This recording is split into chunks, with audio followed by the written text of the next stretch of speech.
बरेली का केस बता रहे थे आई थिंक, क्या था वो? मेरे पास एक केस आता है, मेरी टीम को कॉल आती है कि सर हमारे घर में ना कुछ अजीब गलत अफसर है, कुछ ना कुछ प्रॉब्लम है कि पूरे टाइम कोई ना कोई चीज़ आवाज़ आती रहती है, कभी गंदी स्मेल है, और ऐसा पूरे टाइम ना मन में डर बैठा हुआ है।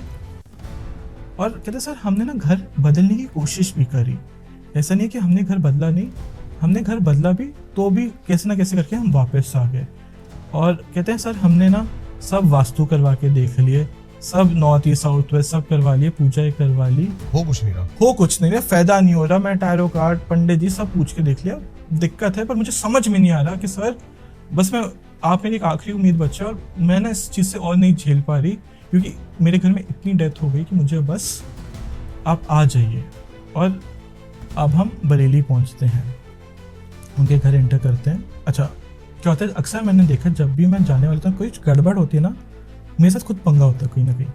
कैसे, मेरा कभी फ़ोन खो जाएगा, पर्स खो जाएगा, कोई ना कोई टीम मेंबर लेट आएगा, मतलब डिले आता है, मतलब कोई चीज़ रोक रही होती है, मुझे गाड़ी का टायर कभी फ्लैट हो जाए, मतलब कोई ना कोई तरीका होता है। अब हमारी उस दिन गाड़ी में कुछ दिक्कत आनी शुरू हो गई कि जो सुबह 6 बजे चलना था, पहुँचते पहुँचते हम 12-1 बजे बज गए। तो अब हम चले हैं, जैसे तैसे करके हम बरेली पहुँचे हैं।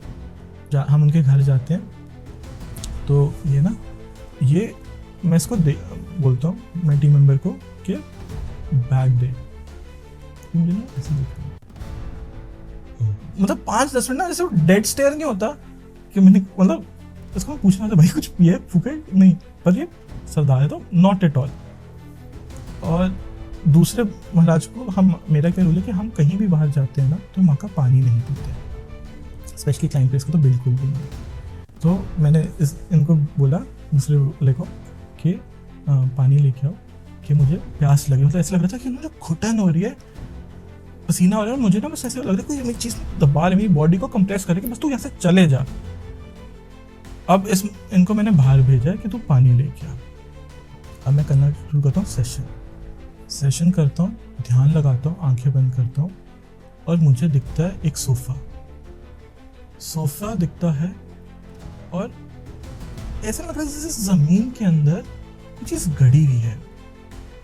मैं देख रहा हूँ, ध्यान दे रहा हूँ, उसी टाइम मुझे चीज़ सुनाई देती है, तेरा घर कब्रिस्तान, तेरा घर कब्रिस्तान। मैं समझ रहा हूँ कि चल क्या रहा है, हो क्या रहा है। और जैसे उस और डीप मेडिटेशन में जाता हूँ ना, तो मुझे ऐसा लगता है जैसे 2 दरवाजे खुले हुए हैं, मानो एक एंट्रेंस यहाँ से, एक एंट्रेंस यहाँ से, और मैं गुप्त अंधेरे में, जैसे मुझे ना कोई चीज़ ऐसे नोच के खाने वाली है। ऐसा लग रहा है जैसे आवाज़ फेमिलियर है, मतलब इनके ही पितरों की है, आवाज़ पितरों की है। तो ये पितर पॉजिटिव है, कोई मदद मांग रहा है, और उसके आसपास ना बहुत सारी चीज़ें खड़ी हुई है। कोई मतलब जैसे खिलखिला रहा है अजीब के तरीके से, कोई आवाज़ें निकाल रहा है, कोई मुझे स्क्रैच करने की कोशिश कर रहा है, बट एक कवच बना हुआ है। ये माता रानी का प्यार है, माँ काली का प्यार है, एक कवच बना हुआ है जब मैं ध्यान में हूँ। मुझे भी नहीं पता चला मैं कितनी देर मेडिटेशन आंख बंद करके मीडियमशिप कर रहा हूँ, हाउस क्लेंस कर रहा हूँ। उसने बस मुझे एक बात बोली थी, सर ये मेरी आखिरी, एक कहते हैं ना आखिरी उम्मीद है, कि मुझे बस ये पता चला किसी की रिकमेंडेशन से कि आपकी हाउस क्लेंसिंग सर्विस है, आप उसमें मदद कर देते हो। और जैसे तैसे करके मैंने ये चीज़ आपसे रिक्वेस्ट करी, आप आ जाओ। और मैं जब वहाँ पहुँचा तो मुझे समझ में आ गया था क्यों था, क्योंकि अब मैं आंख बंद कर रहा हूँ तो बस मुझे गुप्त अंधेरा, अजीब सी आवाज़ें, जैसे कोई शीशे पे या उस पर आवाज़ मारता, नाखून की अजीब सी आवाज़ है, कोई हंस रहा, मतलब जैसे मेला नहीं चल रहा होता, वो वाली फील आ रही थी मेरे को कि चल क्या रहा भैया। अब आंख बंद करी तो मुझे दिखते हैं 2 शव, और ऐसा लगता है कि वॉइस ना मेल्स की है। क्या हुआ? अब यहाँ पे जब मैं ध्यान देता हूँ तो मुझे पता चलता है कि इसके घर में अनटाइमली डेथ होती है। अब डेथ कैसे होती है, फादर को एक्सीडेंट हो जाता है, भाई चलते चलते मोटर बाइक से फ्लाईओवर से गिर जाता है, तीसरा भाई घर छोड़ के चला गया है, किसी को नहीं पता, पुलिस में लिखवा लिया, कोई आगे पीछे आया ही नहीं है। अब 5 भाई बहन में से सिर्फ ये 2 भाई बहन बचे हैं। ये भाई जो बड़े भाई थे, मतलब जो ओनली मतलब भाई रहे, उन लड़की से बड़े थे, तो कहते सर हमने सब चीज़ें ट्राई कर ली, पहले तो ऐसा होता था कि रात को डर लगता था, दिन में भी डर लगता है, और वही आवाज़ मेरे कान में चलती जाए, तेरा घर कब्रिस्तान, तेरा घर कब्रिस्तान। तो मैंने उसी प्रेत से पूछा आप क्या चाहते हो, ये क्या पॉइंट है, आपको मुक्ति चाहिए तो मैं आपके लिए प्रार्थना कर सकता हूँ, नहीं चाहिए तो आप मुझे वो बताओ, क्योंकि इस चीज़ में ना आप ज़्यादा देर ध्यान नहीं दे सकते, क्योंकि आपको कोई चीज़ मतलब मानो आपको कोई चाकू मार रहा है और आप वहाँ खड़े होकर बैठ के वेट नहीं करोगे। तो जब मैं ध्यान कर रहा हूँ तो मैंने एक प्रोटेक्शन लगा ली, तो इससे ये प्रोटेक्शन से ये फ़ायदा हो गया कि वो चीज़ मेरे को अफेक्ट नहीं कर रही। अब जैसे मैंने बोला मेरे को 2 दरवाजे दिख रहे हैं और तेरा घर कब्रिस्तान है, तो मैंने उससे पूछा ये क्या तेरा घर कब्रिस्तान है, तो समझ नहीं पा रही, उसको एकदम से इंटरप्रिटेशन स्ट्राइक नहीं कि ये बात बोल क्या रही है। तो मैंने कहा कि आपके घर में मुझे डेथ दिख रही, तो उन्होंने बोला कि सर हाँ जी आपने सही बताया कि मेरे फादर की अनटाइमली डेथ हुई है, मेरे भाई की ऐसे ऐसे डेथ हुई है, और हमारे घर में कुछ ना कुछ चलता रहता है, अब इसलिए हमने आपको बुलाया है। तो अब मैंने आंख बंद करी, तो ये अब जैसे उनको समझाया वो चीज़ कर रहा हूँ। अच्छा इतनी देर में मैंने टीम को बोला तुम अपना पार्ट जो है वो कंटिन्यू करके रखो। अच्छा आंख खोलता हूँ तो देखते हैं एक महाराज था, दूसरे महाराज बाहर गए हुए, अभी तक आए नहीं है। इनका क्या पार्ट है? इनका क्या पार्ट है कि वो जब उसको देखा तो वो महाराज बाहर खड़े होकर दीवार की तरफ देखते जा रहे हैं।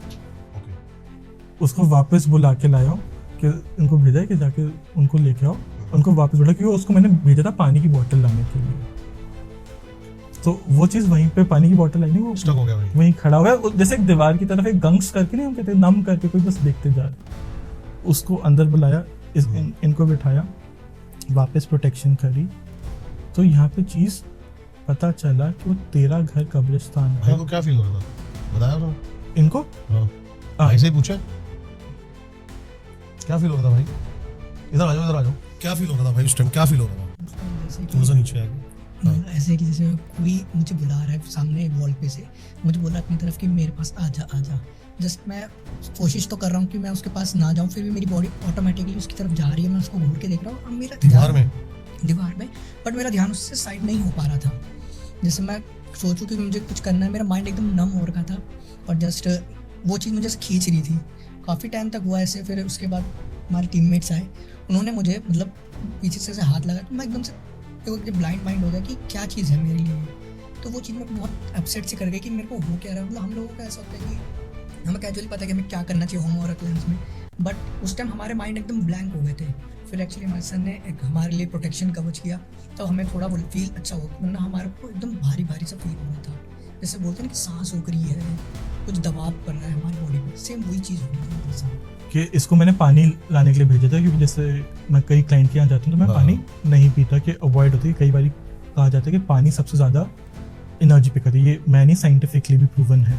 खुद मेरे को ऐसे गंग्स फील हो रहा था कि भैया जैसे कोई चक्कर आ रही है चीज़ ना, बस कोई चीज़ चाह रही है कि यहाँ से जा, कि तू कहते हैं 2 लोगों की लड़ाई में तीसरा बंदा घुसे तो उसको मुक्का ही पड़ता है।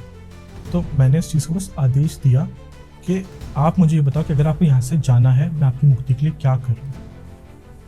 उस टाइम बस एक वर्ड आता है कब्रिस्तान। तब मैं जैसे ही ध्यान लगा के आंखें खोलता हूँ तो पता चलता है, मैं बोलता हूँ कब्रिस्तान, क्लाइंट को बोलता हूँ कब्रिस्तान का क्या रूल है। कहती सर हमारा घर 13वां घर है कब्रिस्तान से, और यहाँ से देखा जाए तो हमारा घर 10वां घर है शमशान से, तो हम बीचों बीच है।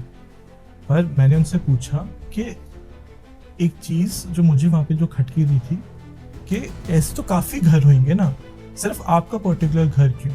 तो जब मैंने वो चीज़ प्रेत से पूछी कि इनका ही पर्टिकुलर घर क्यों, तब मुझे बताया गया कि इनके घर में ना जो ये लैंड लिया गया था, इनके 4 फादर्स ने वो 2 मुर्दे गाड़ दिए थे ये लैंड कब्जा करने के चक्कर में, ये घर कब्जा करने के चक्कर में। तो उन आत्माओं ने क्या करा, एक रिवेंजफुल होने के लिए उससे तंग होके तो जो भी आत्माएं थी उन सबको बुलाना शुरू कर दिया। तो इनका घर बेसिकली देखा जाए तो एक पोर्टल बन गया। जो मैंने कहा ना 2 दरवाजे मुझे दिख रहे थे, वो उनका घर एक पोर्टल बन गया। तो उनको कॉन्स्टेंटली चीज़ें फील होती हुई दिखती थी। और जो वो 2 लोग थे फंसे हुए, वो जिन्होंने खून करके वो दफना दिया था बॉडीज़ को, वो इनके पिता थे। और इनके फादर के तभी सारे लड़के इनकी फैमिली में डेथ होती जा रही।